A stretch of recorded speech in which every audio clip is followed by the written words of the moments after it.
महाराज बड़ी सुंदर कथा दादा बलि चरित्र की। आइए ध्यान रखें, बलि की पत्नी का नाम क्या है? बिंद्रावली। बलि की एक बिटिया है रतनवाला। और दादा ये मैं वंशावली बता दूं, जो मैंने अभी कथा आपको श्रवण कराई है प्रहलाद चरित्र की। माताएं हाँ करो बात, हम सुनने का बातें करती हो, बोलो शांति बनाए रखिए, बोले नहीं मैया, यहाँ की मैया बड़ी अच्छी है, बात नहीं करना। सुखदेव बाबा वर्णन करते हैं दादा, हेड़ा कश्यप के पुत्र हुए प्रहलाद और प्रहलाद के हुए बहरोचन। महाराज बहरोचन के कोई संतान ना आए है दादा, तो एक बार बहरोचन जंगल में मरने के लिए पहुंचे।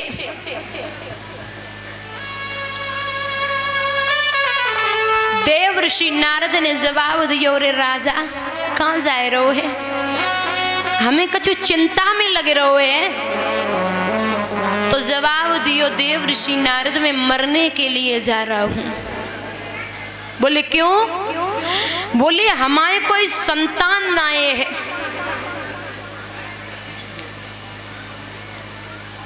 बोले संतान ना आए है तो क्या मरने जाओगे? बोले हाँ मैं मर जाऊंगा, मैं लौटने वाला नहीं हूं। देव ऋषि नारद ने समझाया, और रोजा लौट जा राजन, लौट जा। नाई माने बहरोचन। बोले बाबा बिना पुत्र के मैं लौटने वाला नहीं। देव ऋषि नारद बोले हमका झोली में लला डारे सो तुम्हें पकड़ आए देवे,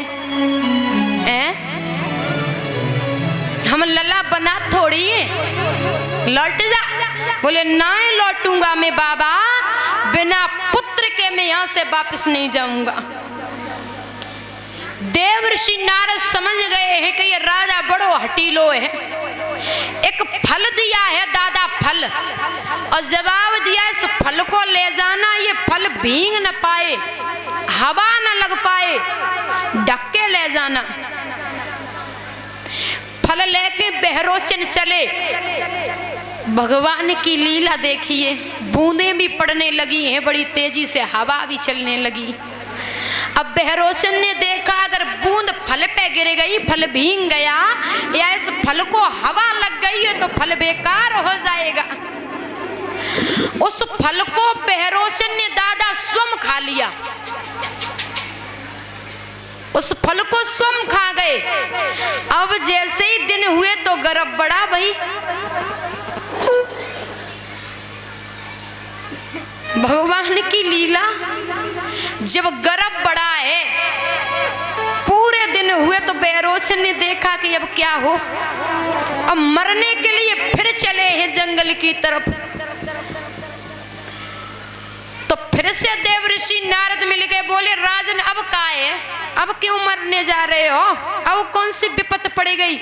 बोले बाबा जो आपने फल दिया था और आपने एक बात कही थी कि इस फल में हवा न लगने पाए, तो हवा बड़ी तेज आई और आपने ये भी कहा था कि ये भींग न पाए, तो पानी भी बरसने लगा। इस फल को मैंने स्वयं खा लिया, अब मैं मरूंगा। बोले तुम्हें तो मरना ही है, पर इस बच्चे को तो बचा ले। बहरोचन का दादा जब पेट चीरा गया है मैया, तो उसमें से बालक निकला। और पता जो पुत्र की बलि है, मतलब पुत्र की बलि दी गई, तो महाराज संतों ने जो पिता की बलि से बेटा हुआ उसका नाम रख दिया बलि।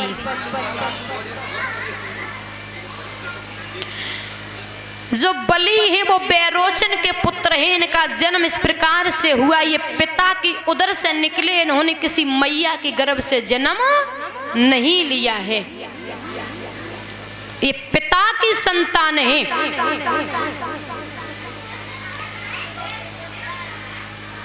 महाराज एक बार बलि की संपत्ति थी ना, वो इंद्र ने छीन ली।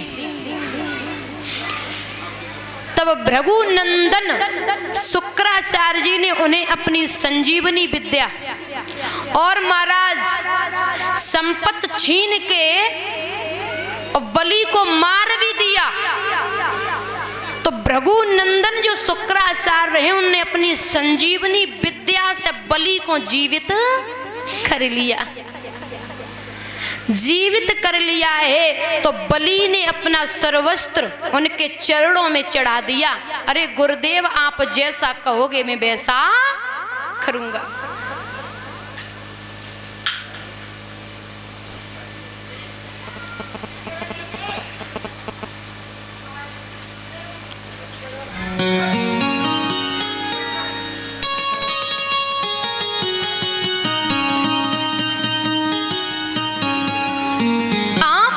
करोगे। विश्वजित नाम का यज्ञ रचाया है, उस यज्ञ कुंड में सोने की चादर,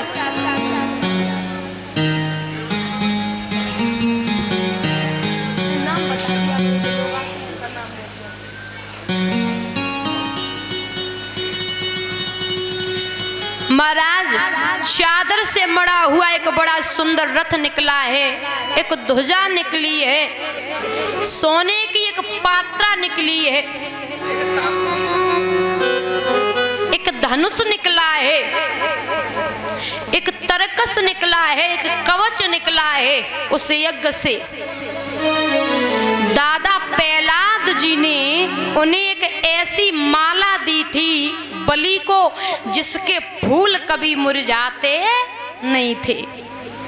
ऐसी माला थी दादा प्रहलाद ने दी थी बलि को। और शुक्राचार्य ने इन्हें एक शंख दिया था।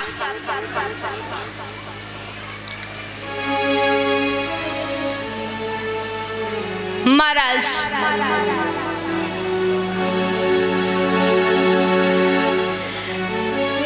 जब बलि ने उस यज्ञ को जीत लिया है, तो देवताओं ने कहा प्रभु ये बलि तो यज्ञ को जीत लिया है, हम सब कहां जाएंगे। और ये अपने गुरु की बात बहुत मानता है। देवता भगवान को मनाने लगे कि आप बलि की परीक्षा ले। तो भगवान ने दादा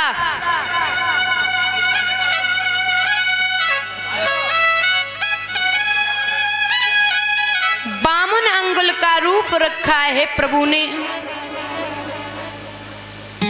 बलि की परीक्षा लेने के लिए चल दिए हैं। और कैसो रूप बनायो है दादा, के तन पर ताम्र न रहा और सीधा सा पीला कमल।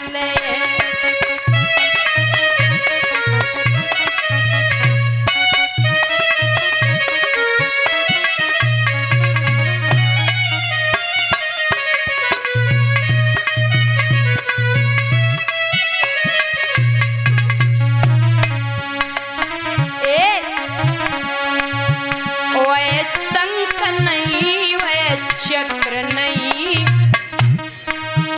हाथों में एक कमंडल है।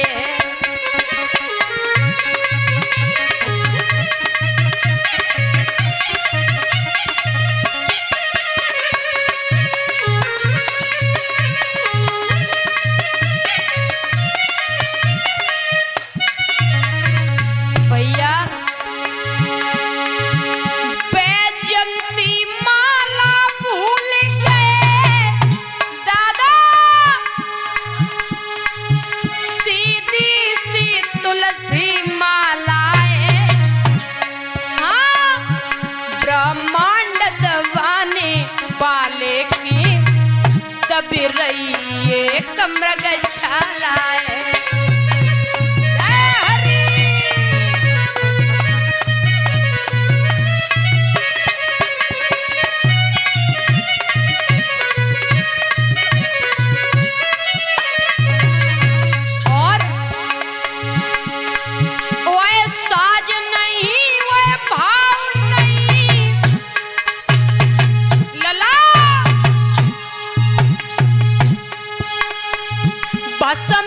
का तिलक लगाए और विश्व विजेता बामन बन के हरि के दरवाजे आए।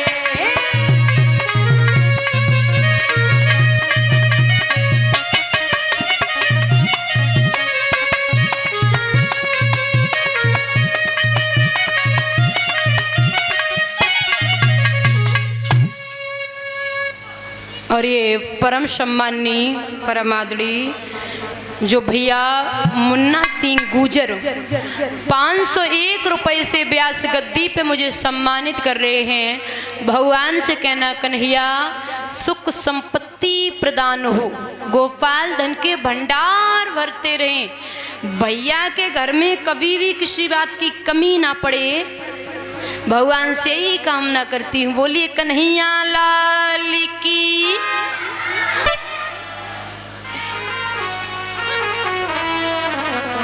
महाराज दादा आज भगवान ने बामन रूप बनायो, तन पे पीताम्बर है, बैजंती माला भूल गए, सीधी तुलसी की माला है, ब्रह्मांड दबाने वाले के दबी रही आज मृगा छाला है। प्रभु ने ये रूप बना करके बलि के दरवाजे पे पहुंच गए। राजा बलि ने बामन भगवान का पूजन किया है, मस्तक पे तिलक लगाया, सुंदर आसन डाल के और प्रभु को सिंहासन पे बैठा लियो।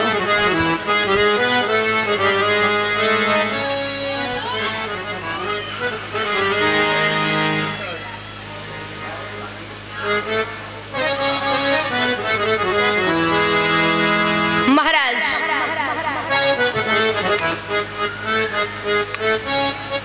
सिंहासन पे बैठा लिया है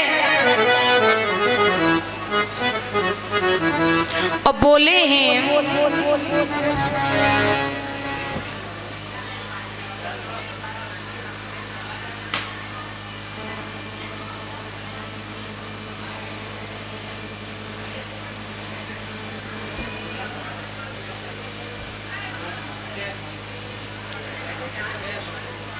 महाराज राजा बल कहने लगे मांगो करुणा धाम, इस सेवक के